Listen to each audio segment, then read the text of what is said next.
I used to teach high school English, like I said. That was an exclusive Missouri thing. That was a Missouri exclusive when I was a high school English teacher. Any teachers in here by any chance? Okay. I do not know my audience. That's fine. If you haven't taught high school English, sounds like you haven't. It's great. It's just like conducting a book club 30 stoners did not sign up for. But they're there. They'll be there. I don't know. It was fun teaching, but teenagers are just broken people. Like, they're horny. They just became aware of what horny is. So it's a whole problem. I remember I was walking down the hallway a couple weeks into teaching, and I heard a girl say to her friend, "Yeah, gonorrhea runs in my family." What? That is not how that works. And that is not a brag either. Why are you saying it like that? I don't know. Everybody loves an origin story. No one pays attention in health class. I don't understand. That's the best that joke's ever done. I'm glad I did it here. I had this kid who wouldn't do any homework, and so I was like, I'm going to make you do more for not work. And I would sit into the computer lab and type up excuses for not turning in work. And he was a bad typer. Like, so he couldn't do spell check. He typed at the keyboard. He was real bad. And he kept turning me in type excuses. And I made him stop when he turned in an excuse that said typed, "My dong ate my homework." I was like, we're done. I'm going to get arrested. I'm outie. But I revisit my teacher friends every now and then because they're still there. They don't know you can leave. And so word's got to get out. But I visit them, and it's good to see them again. But sometimes I run into former students because not all of them are graduating yet. So the last time I went, I was hanging out with my buddy Kyle, and I'm walking down the hall, and I run into one of my students. We just made eye contact, and it's like weird because she follows me on Twitter, and I get drunk and tweet a lot. And after a moment of neither of us knowing what to say, she says to me, "Hey, Mr. Snodgrass, make the decisions, okay?" She walks away. Cool. The tables have turned a lot. Because I used to be the cool teacher, you know? Like, I was inspiring. I played Zeppelin in class. If you were pregnant, I would say, "You're reading for two." You know? I was cool and good, and now you get drunk all the time. I drink like every day because it's part of the job, I guess. You just have to now. In fact, I was talking to another comic about when the last time we went a day, 24 hours without drinking was. And the answer was pass. Like, we didn't know. And so I started thinking about it, and I was like, oh shit, when was it? Okay, no, I got it. I was outside all day, and why didn't I drink that day? It was a Sunday, so I didn't have to work, and I was at Belmont Harbor, and it was like in the spring. Why didn't I drink? Oh, I did mushrooms. That's why.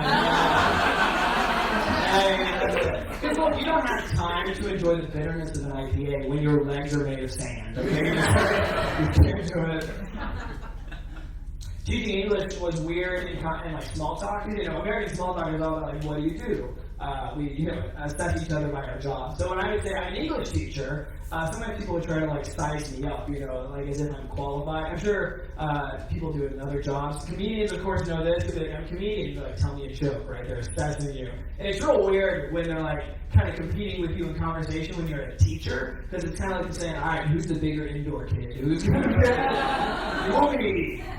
And so some people will be like, oh, are you teaching any of the classics or something like that? But there's one type of person who would always say to me, oh, that's cool. So like Jerry David Foster Wallace?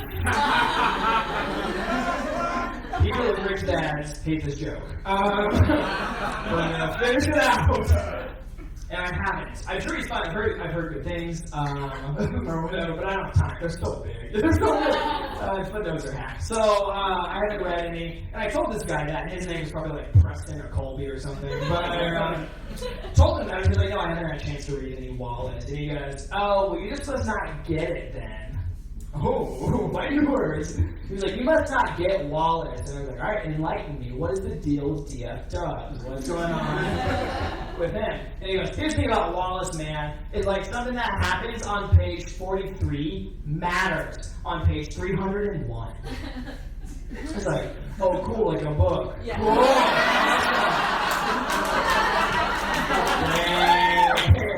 You're like every fucking book. That's perfect. I love that. That's a great thing. That's like saying, like, here's the thing about Guy Fieri, man. Like, his food tastes good. Yeah, they're supposed to. That's like how it goes. I just think we're too impressed too easily, and this can be seen all over the world, especially the internet. The internet's invented all sorts of things that are supposed to make us impressed at nothing. For example, the life hack. Make some noise if you know what that is. You've heard of the life hack?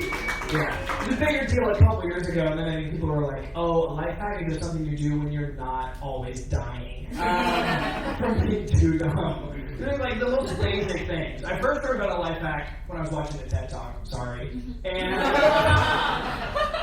it was about body language, and I'm like, I'm not bilingual. Let's give it a shot. So I turned it on, and the woman giving the TED Talk, she was like, here's a great life hack.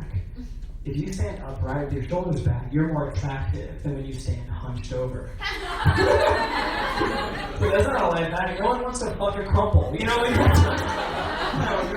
You can't be like, life hack, don't be an uggo. That's not how it goes. So that made me mad, so I started looking things up. I started getting on BuzzFeed a lot more to see these life hacks you can hack your life with. Like, everybody's got a fucking Game Shark or something like that. But no, they're just not doing dumb things. So, like, a life hack will be like, life hack! You're reading a book, want to take a break? Put a piece of paper between those pages! Leave the house! That's not a life hack! It's a bookmark! You'll be like, life hack! Oh wait, no. What's the next part? Okay. See, it's fucking real, you know. So I was asking people about life hacks. I'll do the same voice for them if you can. But it's like, I asked my friends, like, what are some of your favorite life hacks? You know, undercover. And he's like, oh, here's one I use. If you're broke, just go through self-checkout at the grocery store and make everything bananas. Because it's cheaper. I was like, that's stealing. That's not a life hack. You gotta be like, life hack, don't stop at stop signs, you get there faster! Real life hack should be like, you alter reality in a way that shouldn't have happened. Like, here's a good life hack. If you jump off a building but you yell parkour, you get to live. That's a good life hack. The picture of Dorian Gray, that's a life hack. That's